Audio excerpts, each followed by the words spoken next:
Guys, তো চলে এসেছি আমি আবার ছাদ বাগানে। এটা হচ্ছে আমাদের নিচে তলার ছাদ আর উপরের ছাদ আছে। তো উপরে তোমরা দেখতেই পাচ্ছ, যেটা আমি সর্বপ্রথম গাছ দেখাবো সেটা হচ্ছে আদা গাছ। এটা কেউ কেউ দেখেছে হয়তো, আবার কেউ কেউ দেখেনি। এটা ড্রাগনের গাছ, ওটা পুঁই গাছ। এটা হচ্ছে তুলসী, অনেকে চেনে, হ্যাঁ অবশ্যই এটা চেনারই কথা। ওটা হচ্ছে পেয়ারা গাছ, গোলাপ গাছ, তার পাশে পাতাবাহারের গাছ আছে। এটা এটা জামরুল গাছ। গাইস, এই গাছটার আমি নাম জানি না, কারণ নাম জানা থাকলে কমেন্টস করো।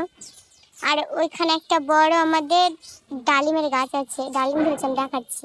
এই তো দুটো ডালিম ধরেছে।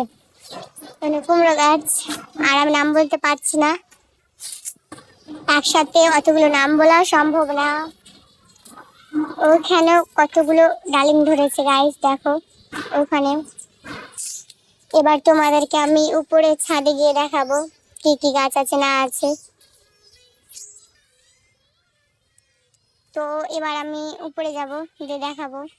তো গাইস, এখানে আছে আঙ্গুর গাছ। তো এই তো আমি সেদিন ভালোভাবে আঙ্গুরগুলো দেখাতে পারিনি, এখানে অন্ধকার প্রচুর। এই তো এইখানে ধরেছে, দেখতে পাচ্ছি কত সুন্দর, ছোট ছোট ফুল লাগছে।